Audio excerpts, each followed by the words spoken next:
Welcome, dear dreamer. Tonight, you're not just listening to a story, you're stepping into one. A memory that doesn't belong to you, but feels like it does. So take a deep breath. Let the weight of the day fall away. Settle into your space, wherever you are in the world, whatever time it is, and allow yourself to drift into the time of the Titanic. In this moment, nothing is urgent, nothing is loud, nothing is real, except the gentle rhythm of this voice and the journey we're about to begin together. And if you find comfort in these slow, sleepy voyages, I invite you to subscribe so that whenever you need an escape, you'll know exactly where to find one. But for now, forget the present. Let it go. Because the year is 1912. The air smells of coal and salt, and 3 nights ago, you had a dream that the Titanic would sink. But here you are anyway, stepping aboard as it prepares to set sail. The RMS Titanic towers above you at the Southampton dock, a colossal white hull gleaming in the midday sun. Crowds bustle about, families hugging, porters trundling trunks. You clutch your ticket and step forward, heart fluttering. In your mind's eye flashes a fragment of the dream that woke you nights ago. Dark water and cold stars, but it fades with the afternoon light. Excitement and awe take over as you gaze up at the rows of decks and lifeboats lining the ship's rails. They call her the Ship of Dreams, the largest ocean liner ever built, proclaimed unsinkable, a ship that could never sink. You inhale the salty air and coal-tinged smoke wafting from Titanic's funnels. Despite the strange premonition lingering in the back of your mind, you smile and hand your ticket to the officer at the gangway. You are really here, about to board Titanic's maiden voyage. Stepping onto the boat deck, you pause to absorb the atmosphere. The deck vibrates faintly under your feet, powered by mighty engines deep below. Elegant first-class passengers in chic travel suits and dresses stroll past with parasols and pocket watches, while steerage families cluster together down on the lower decks. A steward directs you to your quarters, but you linger by the rail, watching porters load the last baggage. It's just past noon on April 10th, 1912, sailing day. A shore bell sounds, and hawsers are cast off. With a chorus of whistles from the tugs, Titanic begins to move. You feel a thrill as the great ship's propellers churn the harbor water. Strains of God Save the Queen play from a brass band on the pier, mixing with cheers of onlookers waving goodbye. As Titanic glides away from the dock, there's a sudden commotion. Ahead, moored ships bob violently in the liner's wake. The massive displacement of Titanic's hull sucks at the water, causing the smaller SS New York to snap her mooring lines. You grip the rail as the loose ship drifts alarmingly toward Titanic's flank. Crewmen shout, and a tugboat named Vulcan races to intervene, throwing a line to the New York and pulling frantically. For a tense minute, it seems the departing Titanic might collide with another ship right here in the harbor. Passengers gasp. You hold your breath. At the last moment, disaster is averted. New York is dragged just out of reach, passing a mere few feet from Titanic's stern. A collective sigh of relief murmurs along the deck. What an omen that would have been, you think, heart-pounding. Goodness? That was close, wasn't it? Comes a warm voice at your side. You turn to see a young woman standing near you at the railing. She's about your age, with dark hair tucked under a simple hat. Her attire is neat but modest, not first-class couture. Perhaps second or third class, you guess. The two of you share a relieved smile as the excitement dies down. Nearly spoiled our grand departure, you reply lightly. Her eyes are amber in the sunlight and carry a curious gleam. There's something calming about her presence amidst the nervous laughter now floating about the deck. She introduces herself as Clara. You offer your name in return. Clara has a single small suitcase at her feet and mentions this is her first time aboard an ocean liner. I'm bound for New York, she says softly. Going to stay with my cousins there. What about you? You explain your own reasons for travel, perhaps business or simply the adventure of it. As you chat, the Titanic continues down the harbor, past green banks and out toward open sea. Clara gazes at the receding shoreline, her expression dreamy. "It doesn't feel real, does it?" she muses. "This ship, it's like a floating world." You nod. The ship of dreams carries over 2,000 souls, all with their own hopes and stories, across the Atlantic. Standing beside Clara at the rail, you feel the gentle vibrations of Titanic's engines build as she picks up speed. Whatever that strange nightmare was, you push it aside. This journey feels full of promise. The April breeze is brisk but filled with sunshine as Titanic leaves Southampton behind. Seagulls wheel and cry above the wake. Clara shivers and pulls her coat tighter. You realize the sea air has a chill despite the bright day. Offering a gentlemanly or friendly gesture, you fetch a spare blanket from a nearby deck chair for her. She thanks you with a small smile, and the two of you settle into wooden deck chairs side by side for a moment, watching the English coast slip away. The ship's massive horn blows a prolonged blast, announcing Titanic's departure to the world. As afternoon turns to early evening, Titanic makes a brief stop at Cherbourg, France, then Queenstown, Ireland the next day to pick up additional passengers. Each time you stand at the rail with Clara among the curious onlookers. Little tenders ferry passengers out to the waiting giant. In Queenstown, a few passengers disembark as well, mostly Irish emigrants deciding at the last moment to stay home. Look at them go, turning back. Clara whispers as you watch a tender carry them away. Perhaps they lost their nerve or received some providential intuition. You wonder fleetingly if anyone else has felt uneasy about this voyage. You haven't yet told Clara about your ominous dream. For now, you both focus on the small delights of the journey, letting concerns drift off on the sea breeze. Over the next couple of days, Titanic steams westward into the open Atlantic. The ship is so large and steady that at times you barely feel the motion of the sea. Each morning you awaken in your comfortable cabin to the faint smell of fresh coffee and the distant clang of the ship's bell marking time. The days become a gentle routine of exploration and leisure. Together, you and Clara roam the Titanic's many wonders. In the mornings, you take brisk walks along the promenade deck, the ocean air fresh and invigorating.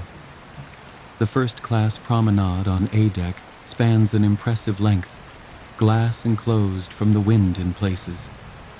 Polished wooden benches line the deck. You pass groups of first-class ladies in elegant hats enjoying the sunshine, and gentlemen pacing with cigars. Somewhere, a Victrola gramophone plays a cheerful ragtime tune for those taking the sea air. Clara laughs in delight upon peering through a window into the first-class gymnasium. Inside, gentlemen in quaint one-piece athletic suits ride stationary bicycles and odd mechanical camels. Titanic is one of the first liners to boast such a gym, complete with an electric horse and rowing machines. You both decide to try it later for amusement. By midday, the sun is bright on the calm blue Atlantic. The ship's grand staircase and upper hall are bathed in natural light from a magnificent dome of wrought iron and glass above. You escort Clara, who normally isn't allowed in first-class sections, up the sweeping oak stairway, marveling at its opulence. The balustrades are ornate ironwork with gilt touches, and at each landing stands a cherub lamp. At the very top, under the dome, a large carved panel houses an antique clock, flanked by carved figures of honor and glory crowning time. Standing there, you truly feel as if you've entered the hall of a great manor house on shore, not a ship at sea.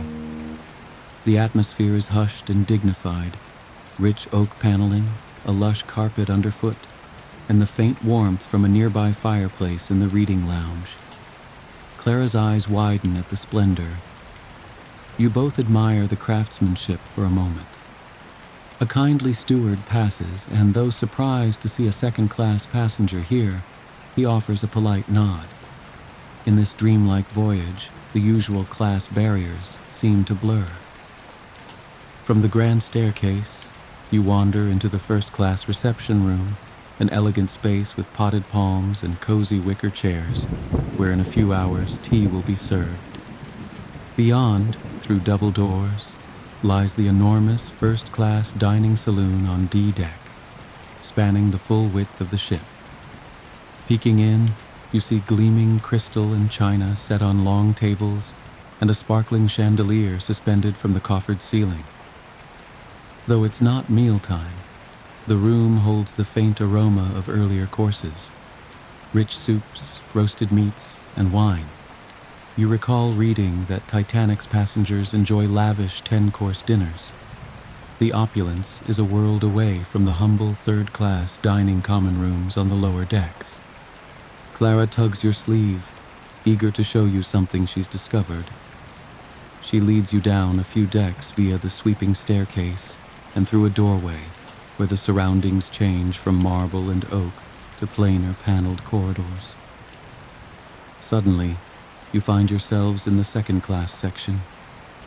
The atmosphere here is modest but comfortable. Painted walls, simple carpeting. A few families sit reading or chatting in the second-class library, a pleasant room with large windows and bookshelves. They look up curiously at you both, perhaps wondering if you've lost your way from first class.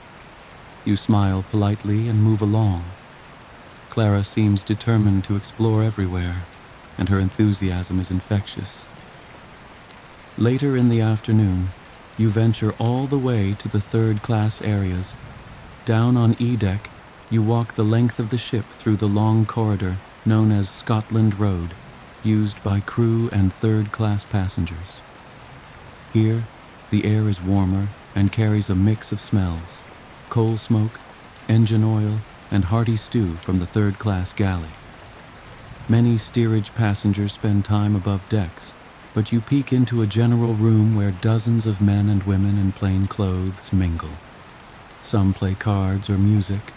A young man with a fiddle strikes up a lively Irish reel, and a few children clap along. The space is simpler, with benches and plain wooden tables, a far cry from the grand lounges above. Yet there's a friendly, homey feel. Clara's face softens as she watches a mother soothing her infant in a corner. Most third-class travelers are families immigrating to America with all their belongings in a couple of trunks. Clara mentions quietly that she saved for months to afford her second-class ticket. Many of her fellow travelers in steerage couldn't scrape together even that and are in third class. You notice some doors marked third class that are closed. Whether locked or just latched, it isn't clear, but they separate these lower sections from the upper decks. It occurs to you that, in an emergency, it might be confusing or difficult for those down here to navigate the maze of corridors and barriers to reach the boat deck above. In the evenings, Titanic's first-class lounge on the promenade deck glows with warmth under its ornate light fixtures. One evening you pass by its doors and glimpse gentlemen and ladies inside, engrossed in card games on green baize tables or chatting softly by the fireplace. The lounge is fitted in sumptuous French decor, all gilded panels and luxurious armchairs. You feel a bit out of place in your simple attire, so you do not venture in. Instead, you and Clara take a turn about the decks. The April air grows noticeably colder as the ship steams further west. By the third day at sea, you both don warmer coats and scarves for your deck walks. On April 13th, the weather was mild enough that you recall a delicious picnic lunch of soup and sandwiches out on deck. But by Sunday, April 14th, a sharp chill has set in. "We must be going north," Clara remarks, rubbing her gloved hands together. Indeed, you overhear a remark that evening that the temperature on deck is near freezing. Little do you know, Titanic is approaching the fringes of the ice field.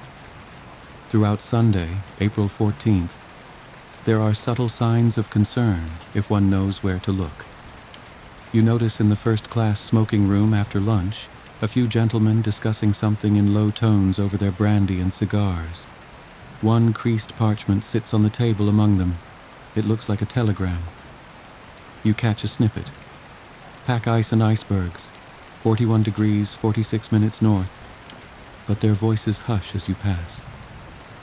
Later, on the boat deck, Clara points out one of the ship's officers striding briskly toward the bridge, clutching a slip of paper.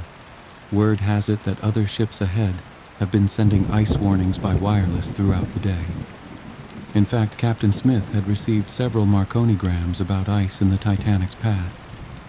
By late afternoon, it said he adjusted the ship's course slightly further south in response, but notably, the Titanic does not slow down. The ocean remains calm and the skies clear, so the general feeling among the crew is that there is no cause for alarm. If anything, some crew and passengers jest about it. This mighty ship is invulnerable after all. You hear one first-class gentleman confidently declare over tea, "God himself couldn't sink this ship," eliciting chuckles. You and Clara exchange a wary glance at such hubris. The Marconi wireless operators, Jack Phillips and Harold Bride, have been busy all evening handling a backlog of passenger telegrams. Rumor has it a nearby ship, the Californian, tried to transmit an ice warning around 10:30 p.m., but our overworked wireless operator brusquely replied for them to keep off the line. He was too occupied relaying personal messages. The warning never reached the bridge. As night falls on April 14th, you find yourself unusually restless. The earlier merriment of the voyage has quieted. An almost eerie stillness envelops the ship. Many passengers retire early to their cabins, tired from the day's activities. Captain Smith himself was seen attending a formal dinner in the first-class restaurant that evening, hosted by a wealthy passenger. Everything seems normal. Yet, that persistent feeling from your dream tugs at your mind. You recall the vivid image of frigid seawater flooding corridors, the Titanic sinking beneath a screaming sky.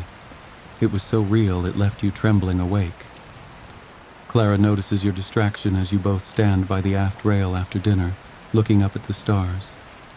She gently asks if you're all right.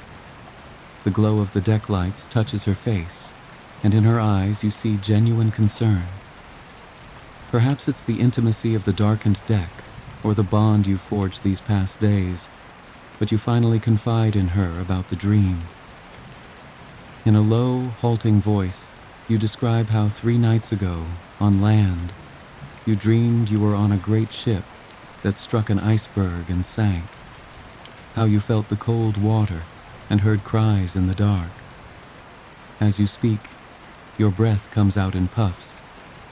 The temperature has dropped further, and now every railing is coated with a thin frost. Clara listens without interrupting, one hand lightly resting on your arm. When you finish, she takes a deep breath and lets it out in a cloud. "That's a terrible dream," she says softly. "But it's just that, a nightmare. It doesn't have to be real." She offers a reassuring smile, though her eyes drift uneasily to the black horizon. "This ship is strong. Unsinkable, they say. We're in good hands with the crew and Captain Smith. Try not to worry." You nod, feeling a bit embarrassed. Of course it's just a coincidence, a product of your own anxieties. Still, Clara slips her arm through yours in a comforting gesture as you continue to gaze at the stars. The night is astonishingly beautiful. Above, 1,000,000 stars are scattered across a moonless sky. The Atlantic Ocean lies utterly calm, as smooth as a polished black mirror, merging with the darkness at the horizon. The only movement is the gentle vibration of the deck beneath your feet as Titanic plows ahead at about 22 knots. Looking over the starboard rail, you notice the bow cutting through flat, glassy water with hardly a ripple. This stillness is unusual. There are no waves breaking against any unseen obstacle ahead.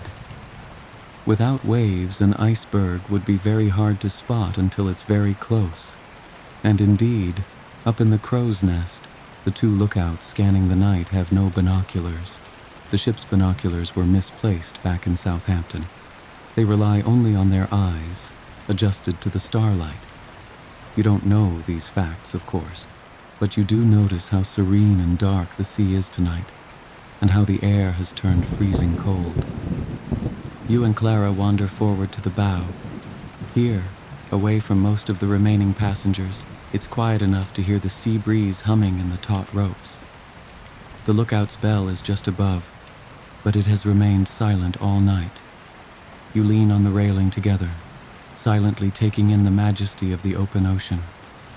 Overhead, the band has finished their evening set in the first-class lounge, and an almost supernatural hush falls. The only sounds are the gentle thrum of Titanic's engines and the occasional faint laughter or footstep from somewhere on deck. You glance at your pocket watch, 11:30 p.m. Clara hugs her arms around herself, teeth chattering slightly. "Let's go in. It's dreadfully cold now," you suggest. She nods. Reluctantly, you both turn and begin walking back along the deck toward the entrance near the grand staircase. Just then, brrrring! A sharp bell clangs from the crow's nest above. 1, 2, 3 peals. You freeze mid-step. A heartbeat later, a lookout's urgent voice carries down, "Iceberg right ahead." For a second, you think you might be imagining it, but then you see him. High up on the mast, a dark figure frantically ringing the bell. The warning is real. Time seems to slow. Instinctively, you grab Clara's hand. You both rush to the starboard railing and peer into the darkness ahead. At first, you see nothing, just endless black ocean merging with black sky. Then there, directly in front of the ship, a massive shape materializes out of the night. It is an iceberg, its white bulk faintly luminous in the starlight. It appears ghostly and enormous, like a cliff suddenly risen from the sea. Far on the bridge, an officer shouts commands into the wheelhouse, "Hard a starboard," to turn the ship left, and "full astern." The bridge telegraph bells ring as engines are thrown into reverse. You feel Titanic shudder beneath you as her engines halt their steady thump, and the vibrations transition to a new throb in reverse. The great ship begins to turn, but it's so large and moving so fast. Will it be enough? Clara grips the rail with her free hand, and you hold your breath. An eerie moment follows. Titanic swerves left, and for an instant you think she might clear the berg. Then comes a sound, faint at first. A dull scraping, a rumbling shriek that reverberates through the steel hull. The deck quivers under your feet. Along the starboard side, up ahead where the bow has passed the ice, you hear a series of muffled thumps and bumps, as if a giant finger is running down the ship's side. The iceberg is scraping along the hull just below the waterline. The vibration travels toward you with a metallic, shivering feel. Clara gasps. Over the railing, you see chunks of ice tumbling off the berg onto the forward well deck. Titanic's bow has swung, but not quite fast enough. The starboard side has struck the submerged spur of the iceberg. After perhaps 10 seconds, the surreal noise ceases. The iceberg fades into the darkness off the ship's side. Titanic herself seems to sigh and then fall silent. The engines have been stopped.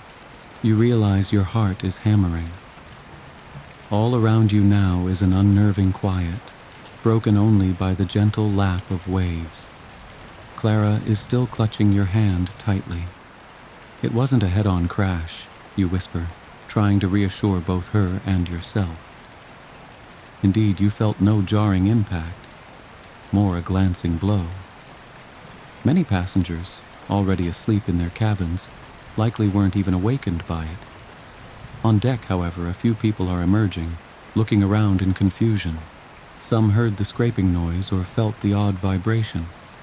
Within a minute or two, scattered figures wander to the rails or peer over stairwell openings, calling questions.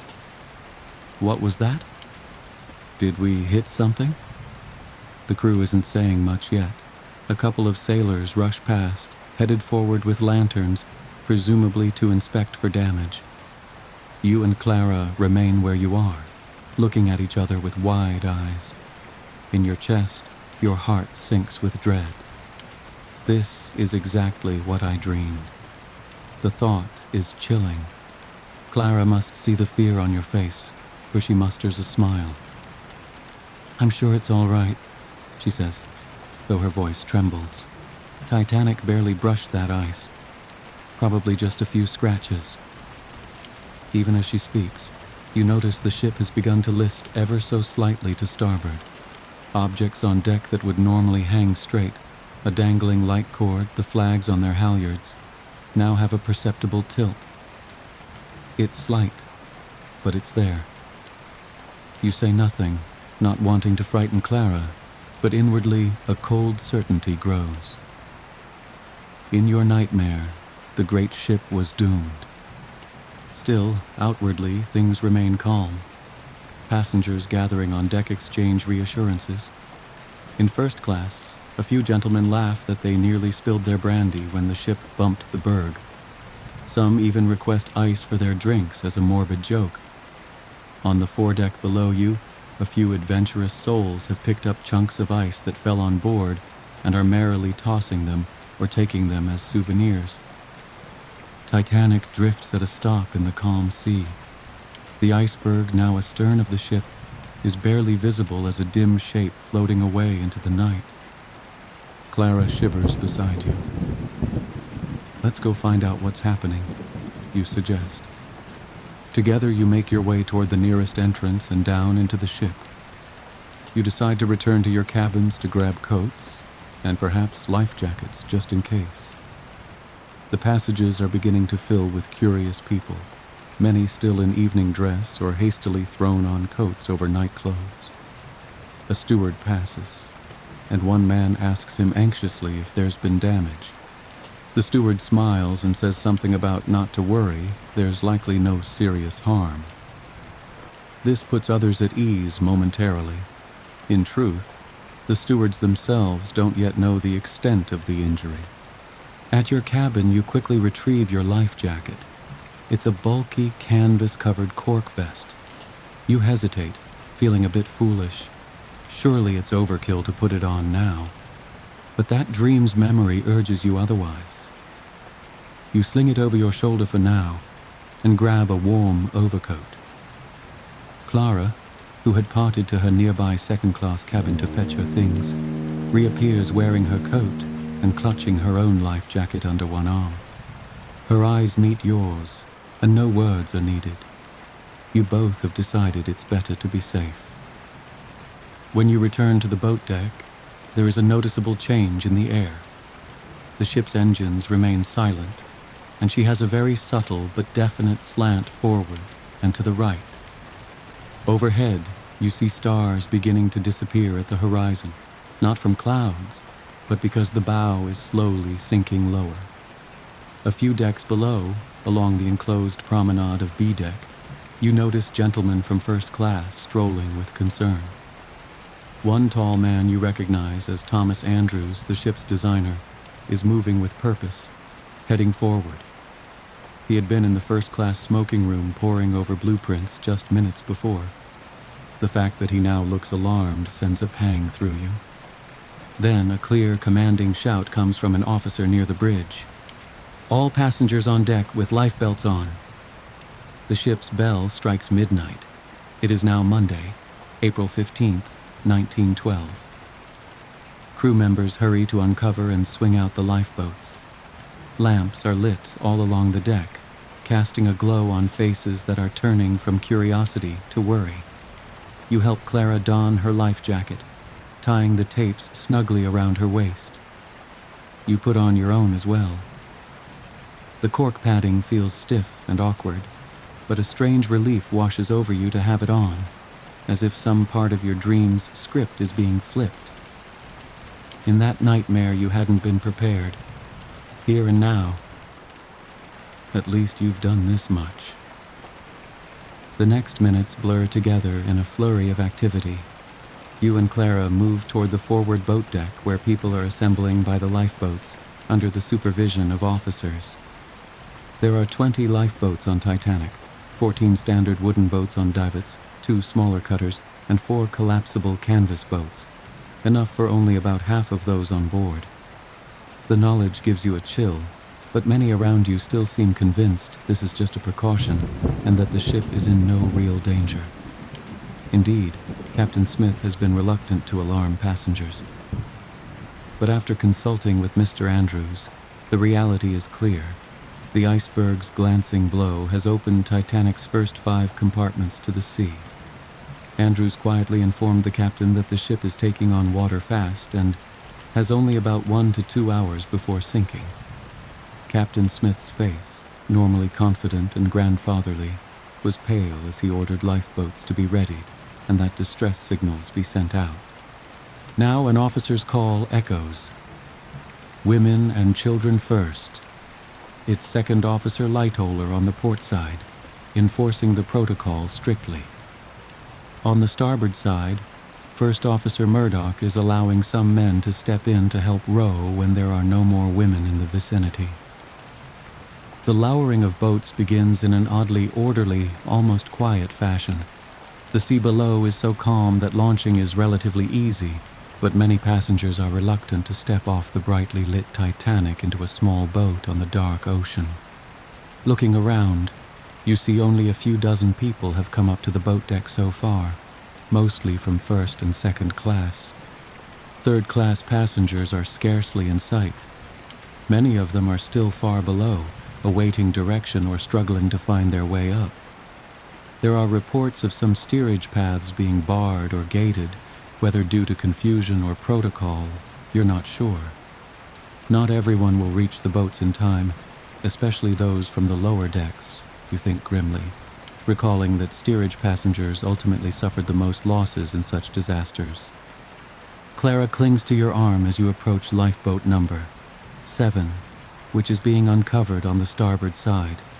An officer is pleading with a group of first-class ladies to please step in. "It's just a precaution, madam," he assures a hesitant woman in a fur stole. "We have to fill the boats." The lady shakes her head, insisting she'd rather stay on the big ship where it's safe and warm. Others echo her sentiment. After all, Titanic still appears stable, and some can't believe she could really sink. Over the next quarter hour, a mere 27 people climb into Boat 7, though it can accommodate 65. To your astonishment, they lower it partially empty into the sea. Many watch it descend with a mix of disbelief and regret, as if thinking perhaps they should have gone. Murdoch moves to ready lifeboat number 5 next. You guide Clara toward the next boat being prepared, lifeboat 5. Around you, crew members now begin gently but firmly, herding women and children forward. A dazed young mother with 2 toddlers is lifted into the boat. A steward wraps blankets around the children. 2 older gentlemen assist their wives in, then step back onto the deck, tipping their hats with forced smiles. The courage and courtesy in that gesture makes your throat tighten. The band, which had regrouped with their instruments on the boat deck, begins to play a jaunty ragtime tune in hopes of keeping everyone calm. The lively notes of Alexander's Ragtime Band float through the cold night. The absurd cheeriness of it brings tears to Clara's eyes. "This can't be happening," she whispers. "Not like your dream." Suddenly, Clara grips your hands. "You must come with me," she pleads. "We'll both get in this boat." It's the first time the idea of parting has occurred to either of you. In all the confusion, you hadn't considered that as a healthy young man, you might be expected to stay behind until all the women are away. You see in Clara's eyes the dawning realization of the same. Your heart wrenches. Around you, the officers continue to enforce the rule. Women and children are being taken aboard. Men are told to stand back. Only if there's room at the end might some men be allowed in boats on Murdoch's side. How can you possibly let Clara go alone? Yet you also know if you don't, You risk her safety. Gently, you squeeze her hand. You go first. I'll be right behind in another boat, I promise. She starts to protest, but a crewman approaches, urging, "Miss, into the boat now, please." With tears on her cheeks, Clara suddenly rises on tiptoe and presses a cold kiss to your cheek. "Don't you dare break your promise," she manages to say, voice shaking. Then she allows the crewman to help her over the rail and down into Lifeboat 5. You watch, stomach knotted, as she settles on a wooden thwart among a handful of other women. The officer calls out, "Lower away!" The ropes squeal and begin to pay out, and Boat 5, swaying gently, descends toward the dark water 70 feet below. You lean over the rail and call out softly, "I'll see you soon, Clara." She looks up, mouthing something in return. Perhaps your name, perhaps please. In moments, her boat reaches the sea. You can barely make out her form in it, looking upward. An oarsman strikes out, rowing the lifeboat away from Titanic's side into the night. With Clara gone, an empty hollow opens in your chest, but you have no time to dwell. The urgent work of loading other boats continues, and now more passengers flood the decks. From the forward stairways, groups of third-class passengers finally appear, many in life jackets, eyes wide with fear as they realize the situation. You help a few disoriented families toward the queue for boats. A father wraps a shawl around his shivering daughter. An elderly steerage couple stumble out into the cold, blinking at the crowds. Distress rockets suddenly whoosh into the sky from the bridge wing, bright white flares that burst high above, illuminating the ocean for brief seconds. They are trying to signal any ship nearby. Far on the horizon, you think you see a tiny glimmer of light.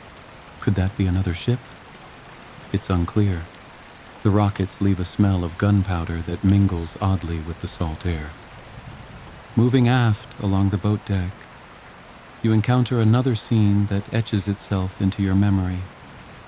By Lifeboat 8 on the port side, an older gentleman in a distinguished coat stands with his wife. You recognize them from dinner the night before, Isidore and Ida Strauss, an American couple. An officer offers Mrs. Strauss a seat in the boat, but she refuses to leave her husband behind. You overhear her insist, "We have been living together for many years. Where you go, I go." She gently squeezes Isidore's arm and steps back. Despite his urgings, she will not get in without him, and as women and children first means he cannot go yet, they remain on deck together. The depth of their love and loyalty in that moment sends a wave of sorrow through you. Neither will survive this night. Around 12:45 a.m., the first distress call goes out over the Marconi wireless, CQD, then SOS. From somewhere inside the bridge, you can hear the faint crackle of the transmitter sparking into the ether. "Come at once. We have struck a berg." You picture the Marconi operators tap-tapping away in urgency, summoning help that may or may not arrive in time. The Carpathia, miles away, receives the message and turns about to rush to Titanic's aid. But she is over 4 hours away at best. Other ships respond or try to, but none are close. One vessel, the Frankfurt, replies from 170 miles off. Titanic's sister ship Olympic is even farther. And the nearest ship, which officers on Titanic can see on the horizon, perhaps the one whose lights you glimpsed, isn't answering wireless calls. Unbeknownst to all on Titanic, that ship, the Californian, had turned off its radio for the night minutes before Titanic hit the iceberg. They see the rockets, but, puzzled, do not steam over. The enormity of the danger becomes undeniable when a stoker from the engine room staggers up, soot on his face, and announces to anyone within earshot, "Her boiler rooms are flooding." You catch this dire snippet as you help an elderly third-class woman up the last steps. Water is pouring in down below. It's around 1 a.m. when a murmur spreads. The mailroom is flooded. The squash court is underwater. You peer down a crew stairwell and see a glistening sheen of seawater sloshing on the lower deck. Incredibly, water is already creeping up to E-deck, at the base of the grand staircase. The sight of black, icy seawater on the carpeted stairs finally jolts you into absolute certainty. Titanic is sinking, and faster than anyone realizes. On the boat deck, there is still a sense of fragile order, but it's fraying. More people have crowded around the remaining lifeboats. The starboard side has been loading relatively quietly. On the port side, Lightoller has trouble. Many women are hanging back, unwilling to leave their husbands. Some boats launch not even half full as a result. Boat number 1 of the emergency cutters departs with just 12 people of a 40 capacity. Astonishingly underfilled, but there were few takers in the first-class section when it was lowered. You watch it descend. Among those 12 are a couple of millionaire first-class gentlemen and a handful of crew. A whispered accusation spreads that one of them bribed his way into that boat. True or not, it fuels resentment among those still waiting.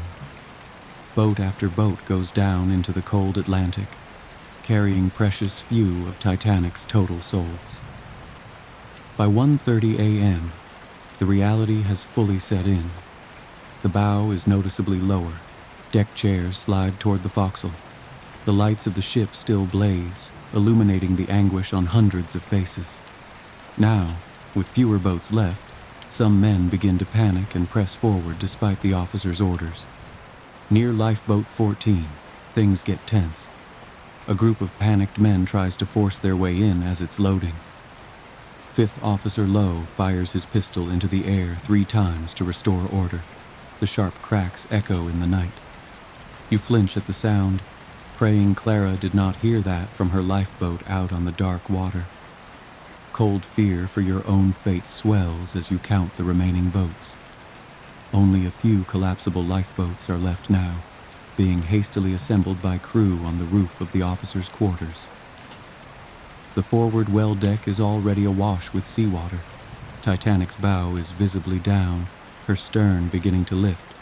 The slope of the decks grows steeper. People must hold on to rails to keep their footing. The band switches tunes. Gone is the ragtime humor. Now they play a series of hymns and waltzes to calm the crowd. One melody, faint but unmistakable, rises into the cold air and makes your heart catch. Nearer, my God, to thee. The violin, cello, and other strings resonate with mournful beauty. Many survivors will later swear this was the final song they performed. Hearing it now, amid the cries and urgent calls, it feels like a gentle benediction. The musicians, true to their duty, play on even as the slope of the deck becomes severe. None of them have taken lifeboats. They all will go down with the ship, playing to the very end. You realize you are one of the few men still left on the ship who is not crew. Nearly all the women and children who were willing to leave are gone. A glance over the side shows the ocean dotted with tiny lifeboats bobbing away, most just half filled with bundled figures. One boat, possibly number 6 or 8, is so near you can hear a woman's voice urging the seaman at the tiller to go back for more people. The harsh reply drifts up. If we go back, they'll swamp us. It breaks your heart, but you understand. Each lifeboat, now at capacity, is keeping a safe distance, afraid of being overwhelmed by desperate swimmers when the final moments come. Somewhere behind you, Captain Smith is reportedly still on the bridge, overseeing what he can. At around 2 a.m., word passes through the officers. Every man for himself. Captain Smith has released them of duty. There are no more instructions to give. In an astonishing act of self-sacrifice, many of the crew in the engine and boiler rooms have remained below, keeping the electric generators running to provide light until the last possible second. Thanks to them, the lights are still bright even now, which is a mercy amid the despair. You find yourself standing near the stern, just by the fourth funnel, as the final minutes approach. The deck is angled so steeply that you grasp a deck railing firmly to avoid sliding forward. All around you, people are clinging to anything bolted down: vents, benches, pipes. Some pray softly, others openly weep. A few, in shock, simply stare at nothing.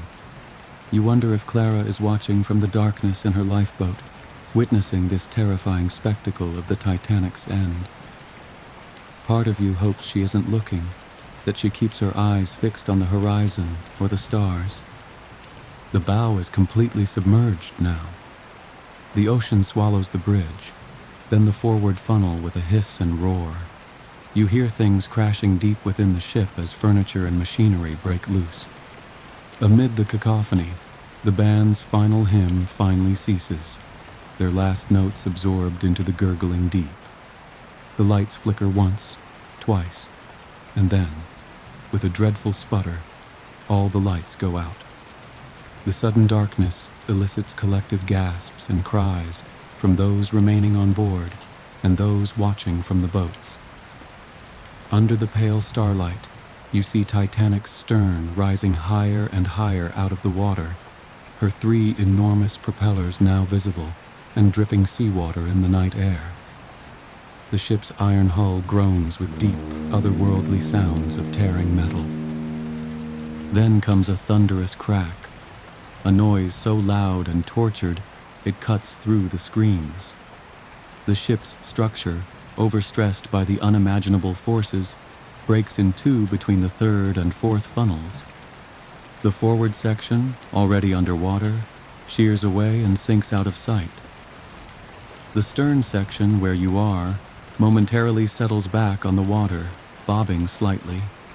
Many around you lose their footing. Some seize the moment to jump or slide into the sea. You hang on tightly, knuckles white, determined to stay with the ship as long as possible. For a few seconds, there's an eerie quiet as the stern floats. You stare upward and see the stars still glittering calmly overhead. It's a surreal moment. Titanic's broken half resting at a crazy angle, surrounded by debris, steam venting in ghostly plumes from ruptured pipes. But soon the weight of the engines pulls the stern sharply upward again. It rises into a fully vertical position, pointing straight at the sky. You dangle from the railing, now effectively a wall beneath your feet. Around you, people lose their grip and tumble into the darkness, their silhouettes falling. The sounds of prayers and sobs mix with the relentless roar of water flooding the guts of the ship below. You know the end is seconds away.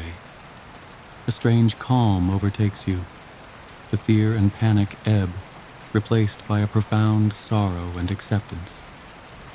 This is it, you whisper into the night. In that final moment, your thoughts are not of yourself, but of Clara. You hope she is safe. You picture her in the lifeboat, perhaps huddled with others under a blanket, terrified but alive. You silently send her all the warmth and love in your heart, wishing she may live a long and happy life for the both of you. The stern begins to slide downward. Gravity loosens your grip, and you feel yourself fall. Icy water, shockingly cold like 1,000 needles, engulfs you from all sides as you plunge into the Atlantic. There is a roar, the sound of the great ship finally slipping beneath the waves at 2:20 a.m., less than 3 hours after the collision. Bubbles and debris swirl chaotically around you as you are pulled briefly under with Titanic's final heartbeat. You kick for the surface with all your waning strength, the cork life jacket buoying you up. When your head breaks into the air, you gasp at the searing cold. The night is filled with a new sound now, the anguished cries of hundreds of people in the water. It is a sound that no words can truly describe, a wailing chorus of terror, shock, and pleading that carries for miles over the flat sea. You find yourself among countless others flailing and trying to stay afloat in the frigid ocean. Some cling to pieces of wreckage, Deck chairs, wooden panels, anything that floats. The salt water burns your throat and the cold immediately begins to sap your strength. It is around 28 degrees Fahrenheit, minus 2 degrees Celsius, lethal within minutes. You pant, each breath a mist. All around, voices are calling for help in different languages, praying, screaming. But in these waters without rescue, most will not survive long. You spot an overturned, collapsible lifeboat nearby. It had fallen off during the final moments. A dozen or more men are desperately climbing atop its keel. With numb fingers, you paddle toward it, each stroke a battle against the cold creeping into your limbs. As you near the collapsible, a hand reaches out. One of the men pulls you up and you sprawl across the upturned hull, coughing and shivering violently. Among the men here you recognize Lightoller, the officer and the wireless operator Harold Bride. They are all soaked and deathly cold, but alive for now. The overturned boat is awash, barely keeping us above water. Still, it's something. From this vantage, you turn and look back at where Titanic once stood. It is an empty, endless ocean now. The stars glint pitilessly. The screams continue for what feels like an eternity, though in reality, only a few minutes pass before they begin to dwindle. One by one, voices fall silent as the cold claims those floating. The ocean is littered with dark shapes of people, most now eerily quiet, kept afloat by their life jackets but lifeless. The realization overwhelms you. More than 1,500 souls are out here, and only a handful of lifeboats with room to spare linger at a distance. So many lives, gone in a matter of hours. The unsinkable Titanic lies broken on the seabed 2 miles below, and those left on the surface face an equally grim fate if rescue doesn't arrive soon. Your body is shaking uncontrollably, teeth chattering as hypothermia sets in. Oddly, your mind drifts to small details. You recall the warm polish of the grand staircase banister, the taste of hot tea earlier in the day, the sound of Clara's laughter at some joke you made.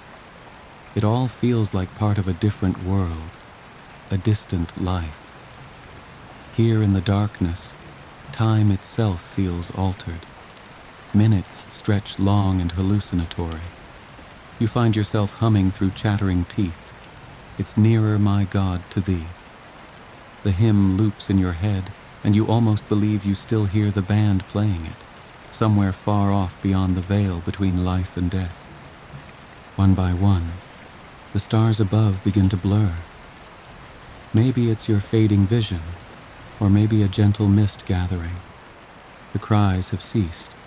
Now only the lapping of calm water and an occasional low moan of ice floes drifting nearby can be heard. The sea has never been so quiet. You lie on the overturned boat, looking upward. A peculiar peace envelops you. If this is a dream, perhaps I'll wake up now, you think dimly. Your eyelids droop. Then, a voice. Faint calling. Is anyone alive out there?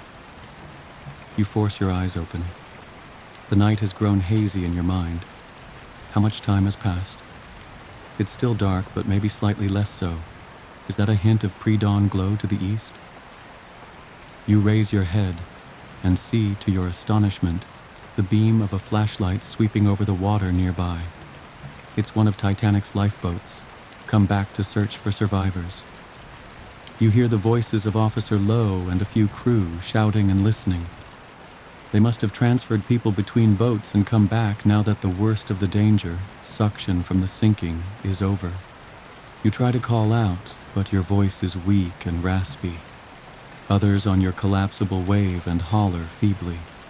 By sheer luck, the searching lifeboat's lantern passes over your group.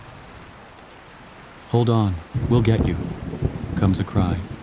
In short order, that blessed craft, it is Boat 14 you later learn, pulls alongside and starts taking people off the overturned collapsible.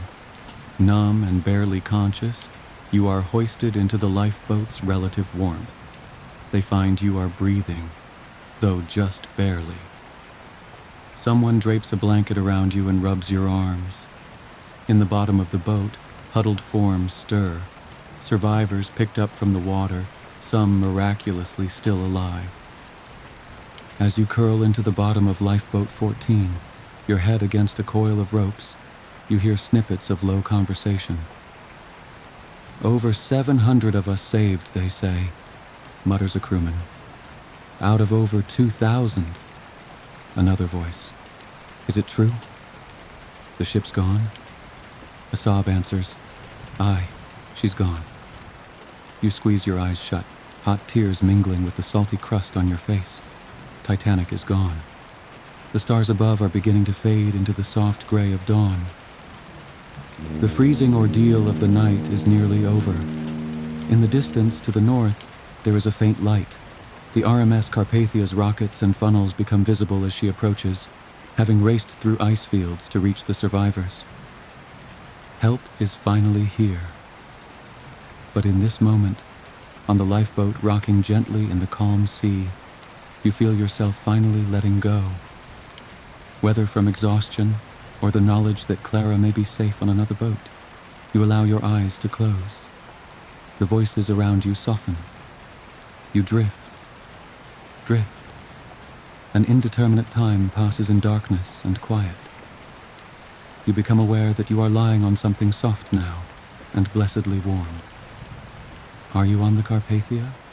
Or perhaps somewhere else entirely? You hear not the ocean, but the faint ticking of a clock and the crackle of a cozy fire. The air no longer reeks of salt and smoke, but carries a faint perfume of fresh linen and flowers. Slowly, you open your eyes. You find yourself back inside Titanic's first-class lounge. The grand room is empty and bathed in an ethereal golden light, as if illuminated by many candles or gas lamps. The ornate oak paneling and sumptuous carpeting look exactly as you remember from your explorations. Yet, something is different. There is a stillness, a sepia tone to the scene that makes it feel like stepping into a faded photograph. You sit up from the velvet settee where you had been laid. Your clothes are dry, your life jacket gone. You're dressed in proper evening attire. The chill and aches in your body have vanished. In fact, you feel light, almost weightless. Rising to your feet, you call out, "Clara?" Your voice echoes softly under the high ceiling, but there is no answer. You walk through the lounge, your footsteps muffled. On a small writing desk, a notebook lies open as if someone had been in the middle of composing a letter. The pen beside it is dry. You gently touch the paper. The ink has long dried, the words unintelligible. A grandfather clock stands against the wall. Its pendulum is motionless, the time frozen at 2:20. An uneasy sensation prickles your mind. This is Titanic, but not as it was. It feels like a memory of Titanic, suspended in time. You step into the grand staircase foyer. The great clock at the landing reads a meaningless hour, hands stopped. The bronze cherub lamp casts flickering light, though you feel no breeze that might make it flicker. "Hello?" You call again, quieter this time, as an intuition grows that this place is not meant for loud noises. Turning slowly, you catch sight of a figure at the top of the stairs. A young woman in a pale dress, her dark hair loosely pinned, stands by the railing. It's Clara. She is watching you with a gentle smile. Relief and joy flood you. You bound up the steps 2 at a time to meet her on the boat deck level. She laughs, a soft, echoing sound, and reaches out to take your hands. Her touch is cool and comforting. "Clara, we survived," you stammer, looking around at the pristine surroundings. She only tilts her head in that mysterious way of hers. "This is a safe harbor for us," she says quietly, "a ship that will carry our memory." The words are strange, and as she speaks them you notice something peculiar. Beyond the door she stands near. Instead of the starry night, there is a soft white fog. It clings to the windows, obscuring whatever lies beyond the ship. You suddenly understand. This isn't the living Titanic, nor the Carpathia, nor any place in the physical world. This is a dream within a dream, a final reverie in the moments between life and death. Your body perhaps still lies in the bottom of a lifeboat or on Carpathia's deck, or maybe it succumbed to the cold. But your mind is here, giving you closure. Clara's presence is no coincidence. In a trembling voice, you ask, "Clara, are we alive?" She doesn't answer directly. Instead, she guides you by the arm through the foggy doorway. Instantly, you find yourselves not on Titanic at all, but on a quiet shoreline under a twilight sky. The transition is seamless and dreamlike. Waves lap at your feet, gentle and rhythmic. Clara stands beside you, her face calm and eyes on the horizon. Out in the distance, barely visible through a golden mist, the outline of a great ship moves away. It is the Titanic, sailing once more, bathed in the rosy hues of a sunset or dawn. You watch in silence as it grows smaller, gliding into the clouds that meet the sea, until it disappears entirely, a ghost ship finally at peace. Tears roll down your cheeks, but they are not only of sorrow, they are also of release.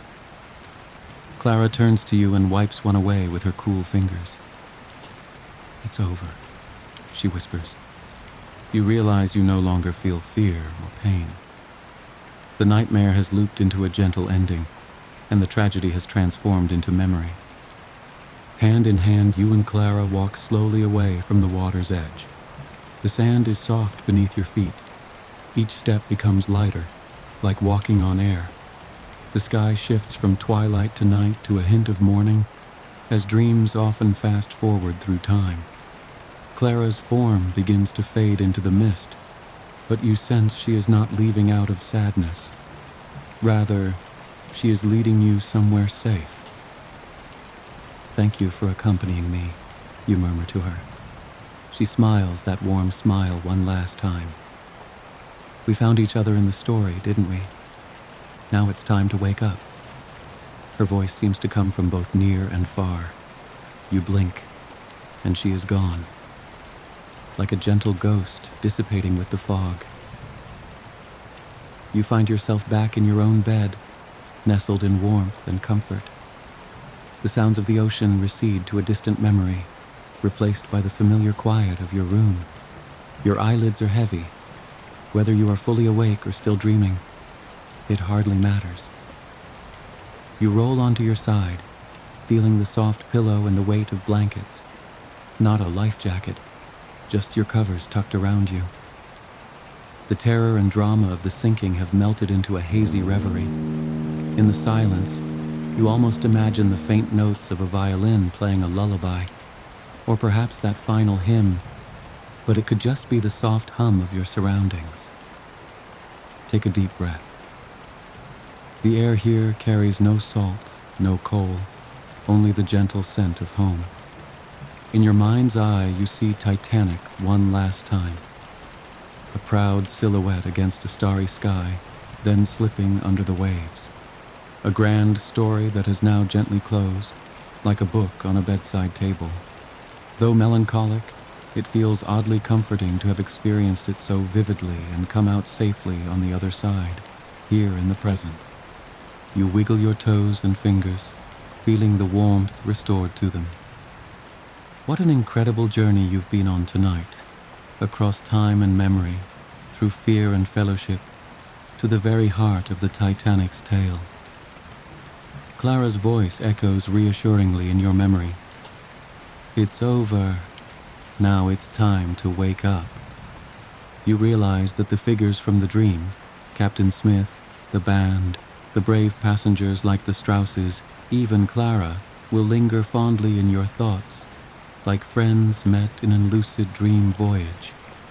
They are part of you now, part of the collective memory that doesn't belong to you, but somehow does. The first pale light of dawn may be peeking through your window, or perhaps it's simply the soft darkness of a safe room at night, depending on when you listen to this. Either way, you are here, in the real world, and all is calm.